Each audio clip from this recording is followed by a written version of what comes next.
아빠 전화는 꺼져 있고 엄마는 카톡 안 읽으시고 무슨 일이 있는 걸까? 이런 상황이 며칠, 몇 주 계속된다면 자식 마음은 어떻게 변할까요? 당황해서 미친 듯이 뛸까요? 바쁘다는 이유로 기다리며 걱정만 하고 있을까요? 우리 모두는 부모가 늘 곁에 있을 거라 믿습니다. 전화하면 받을 거고, 집에 가면 앉아 있을 거고, 명절 되면 늘 밥상 차려줄 거고. 그런데 어느 날 그 익숙했던 모든 게 조용히 사라졌다면? 오늘은 조금 낯선 상상이지만 우리 이웃에서 일어나는 일을 이야기해 볼까 합니다. 부모가 자식에게 아무런 말도 없이 잠적을 했다면 자식은 어떤 감정을 느낄까요? 처음에는 무슨 일이 있었던 거 아닐까 하는 불안한 마음이 들겠죠. 엄마가 갑자기 연락이 안 되면 처음엔 걱정이 되면서 무서워집니다. 어디 편찮으신 건 아닐까? 혹시 무슨 사고라도? 왜 아무 말도 없이 사라졌지?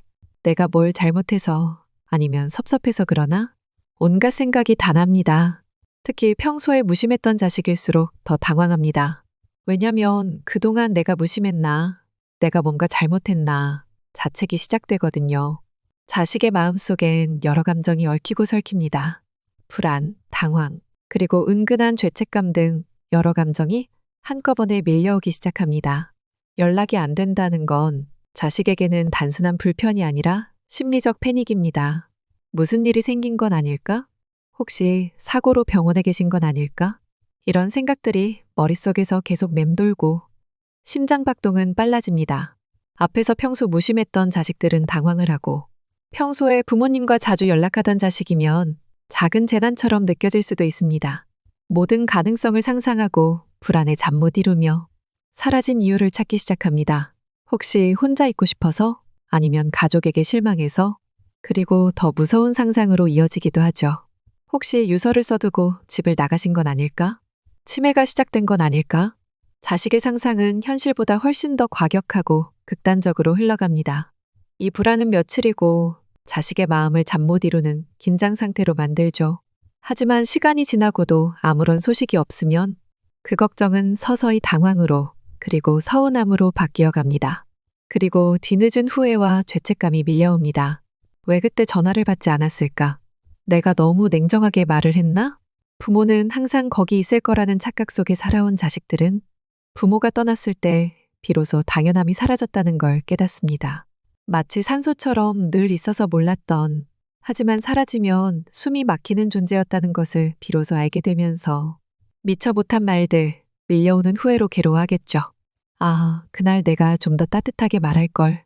며칠 전 그 짜증 섞인 말투, 괜히 그랬나? 부모와 연락이 끊기면 자식들은 그동안 나눈 대화 하나하나를 되짚습니다. 특히 마지막 통화나 문자에 자신이 무심하거나 퉁명스러웠다면 그 후에는 죄책감이 되어 마음을 짓누릅니다. 지인은 자식에게 아무 말도 남기지 않고 친구 집에 갔습니다.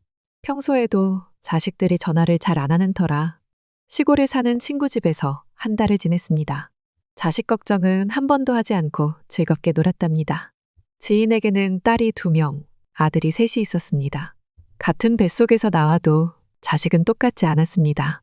이기적이고 상황을 부정적으로만 해석하는 타입의 큰 아들은 감정보다 결과에 집중하며 유서부터 찾았습니다. 요즘 우울해 보이더니 이럴 줄 알았어. 책상 서랍과 금고를 열면서 어딨어? 유서 어딨어? 요즘 계속 한숨만 쉬더니 이게 무슨 일이야? 시선은 계속 바닥이나 서랍에 가 있고 엄마보다 자산 걱정만 하는 욕심 많은 자식이었습니다. 걱정 많고 섬세한 성격을 가진 첫째 딸은 평소에도 엄마 건강을 챙기던 약통 확인하고 병원 서류 뒤적이며 경찰에 실종 신고해야겠다면서 걱정이 가득합니다. 혹시 또 이번에도 치매 약 안 드신 건 아니야? 지난번에도 슈퍼 갔다가 길 잃으셨잖아. 이번에도 그런 거면 어떡해. 걱정보다 분노가 먼저인 현실주의자 아들은 감정을 조절 못하고 전화기를 붙잡고 거칠게 통화하거나 짜증스럽게 주변을 뒤적이며 화만 내는 아들도 있습니다. 아니 연락도 없이 어디 간 거야? 엄마가 중학생이야. 어디 가면 간다고 말을 해야지. 이게 말이 돼? 이래서 혼자 살게 하면 안 된다니까. 형은 도대체 엄마 언제까지 혼자 살게 할 거야? 눈물 고인 눈으로 집안 곳곳을 살피며 기억이 담긴 물건들을 만지며 엄마를 정말 걱정하는 딸도 있습니다. 이런 딸은 평소에 감성적이고 엄마와 정서적으로 연결된 자식입니다. 엄마, 어디야? 무슨 일 있어? 엄마, 제발 어디 계세요? 우리한테 말도 안 하고 왜 이래요? 아무 말도 없이 떠날 사람이 아닌데. 무슨 일 있던 건 아니겠지? 침묵이 길고 가만히 앉아 있거나 창밖을 멍하니 바라보는 아들도 있습니다. 감정 표현이 서툴고 혼란스러워하며 그저 멍한 자식도 있습니다. 그냥 잠시 바람 쐬러 간 거야. 아무 일 없을 거야? 형, 엄마 평소에 무슨 신호라도 있었어? 자식들이 온 집을 뒤집어 놓았을 때 친구 집에서 돌아온 엄마는 얘들이 왜 이리 난리야? 시골에 있는 숙자 이모 집에 갔다 왔다. 평소에 전화 한 통 없는 너희들이 어쩐 일이야? 왜? 엄마가 없어지니까 걱정은 되는 모양이네? 엄마는 슈퍼맨이 아니야. 자식 앞에서는 무너지지 않으려고 안간힘을 쓰는 평범한 사람일 뿐이야. 나도 힘들 때 누가 좀 토닥여줬으면 좋겠다라는 생각이 얼마나 나는 줄 아니? 그때마다 너희들은 뭐라고 했어? 나이 들면 다 그렇게 살아요. 했지. 나 숨 좀 쉬려고 친구 집에 갔다 왔어. 너희들이 언제부터 엄마 걱정했다고? 이제 집에 가. 그 말을 하고 오히려 지인은 자식들에게 괜한 말을 한 것 같아서 마음이 찢어졌다고 했습니다. 자식들은 자주 묻죠. 엄마, 나 힘들어. 요즘 왜 이렇게 힘들지? 그런데 정작 우리는 부모에게 이런 말을 해본 적 있나요? 엄마, 아빠는 요즘 어때요? 많이 피곤하시죠? 제가 도와드릴게요. 그동안 너무 고생 많으셨어요. 그 말, 얼마나 위로가 될까요? 오늘이라도 한번 해보세요. 지인의 딸은 이렇게 말했습니다. 엄마가 사라지니까 아주 평범했던 그날들이 문득 떠오르는 거예요. 밥 안 먹는다고 투정 부렸을 때도, 늦게 들어온 날 문 열고 기다리던 엄마 얼굴도, 소파에 앉아 TV 보며 말없이 귤 까주시던 그 거친 손이 생각이 나더라고요. 그땐 그게 그냥 일상이었는데 엄마가 사라지는 순간 그 평범함이 가슴을 콕 찌르는 그리움과 후회가 되더라고요. 부모님은 자식에게 짐이 되고 싶지 않아 속마음을 감춥니다. 몸이 아파도 괜찮다고 하고 마음이 외로워도 신경 쓰지 말고 너희들만 잘 살면 된다고 하십니다. 그런데 그런 말 뒤에 숨은 진짜 뜻은 나 좀 알아봐줘. 나도 누군가의 자식이고 싶어. 이겁니다. 부모는 항상 주기만 했던 관계였습니다. 이제는 우리가 그들에게 주는 사람이 되어야 해요. 그게 말 한마디일지라도 엄마 사랑해요. 아빠 보고 싶어요. 그 짧은 말이 어떤 날엔 부모의 눈물을 쏟게 합니다. 서로 전화하고 연락을 하는 건 마음의 온도를 나타내는 것입니다. 사실 부모는 갑자기 사라지지 않아요. 그 전부터 조금씩 신호를 보냅니다. 연락이 뜸해지고 말수가 줄고 표정이 달라지고. 근데 자식들은 그걸 잘 모릅니다. 바쁘셨나 보다 하고 넘기고 다음에 전화드려야지 하다가 잊어버리죠. 연락은 단순한 소통이 아니라 마음의 체온이에요. 그 체온이 점점 식어가고 있었는데도 우리는 너무 늦게 알아차리는 겁니다. 친구가 그랬습니다. 부모가 사라지는 이유는 단 하나, 너무 지쳐서래요. 어렵지 않아요. 부모님을 위로하는 건 크고 거창한 선물이 아니라 따뜻한 말 한마디, 사소한 배려입니다. 아침에 잘 주무셨어요? 한마디. 퇴근 후 오늘 하루도 수고 많으셨어요. 한마디. 명절만 말고 그냥 평범한 날에 고맙습니다. 한마디. 이 작은 말들이 부모님의 가슴을 토닥토닥 안아줍니다. 그리고 무엇보다 부모님 이야기를 들어주세요. 말없이 들어주기만 해도 그들의 쌓인 마음이 조금씩 풀립니다. 제 부모님이 어느 날 이렇게 말했습니다. 나도 사람이고 세상 부모들 모두 사람이다고 했습니다.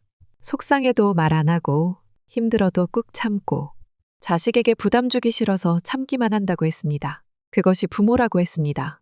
근데 한계가 오면요. 그냥 연락을 끊고 혼자 있고 싶다고 했어요. 나도 좀 쉬고 싶다는 마음, 이제는 나를 위해 살고 싶다는 마음이 자연스럽게 생긴다고 했습니다. 이건 자식이 잘못해서가 아니라 부모도 더는 견디기 힘들 정도로 지쳤다는 신호입니다. 돌아가신 친정아버지의 이야기를 해볼까요? 나는 네가 날 평소에는 잊고 사는 것 같더라. 그냥 나한테 언제나 마을 어귀에 있는 바위, 이정표로만 생각하는 것 같아. 그 말을 듣고 전 멍했답니다. 아버지한테 그런 마음이 아니라고 말하고 싶었지만 그동안 연락은 뜸했고 명절 외에는 아버지에게 간 적도 없었기에 그냥 고개를 숙였습니다. 그래서 아버지는 결단을 내렸습니다. 휴대폰을 꺼두고 아버지가 태어난 산골, 아주 작은 마을로 이사를 가버렸습니다. 아버지를 찾았을 때 첫마디가 난 이제 네 아버지 안 할란다. 난 그냥 김영환으로 살 거야. 너도 김영환 딸이 아닌 김순옥으로 살아. 그럼 난 기다리지 않아도 되고 넌 전화해야지 하는 부담감도 없잖아. 그제야 처음으로 생각했답니다. 내가 아버지를 너무 당연하게 여겼구나. 아버지는 동네 어귀에 있는 동네 이름을 새긴 이정표 바위가 아니었음을 알게 되었습니다. 이정표 바위쯤으로 아버지를 항상 그곳에 두고 살면서 상처받으면 이정표 바위에 날카로운 돌로 후벼 파며 낙서하듯이 아버지에게 그렇게 하고 살았구나. 온몸에 피멍이 들고 마음에 상처를 안고 자식을 품고 있다가 이제는 너무 지쳤어. 내 아버지를 포기한다고 했습니다. 혹시 지금 여러분의 부모님은 어떤 마음일까요? 조금 지쳐 계신 건 아닐까요? 말은 안 해도 나도 좀 쉬고 싶다는 눈빛 보이지 않나요?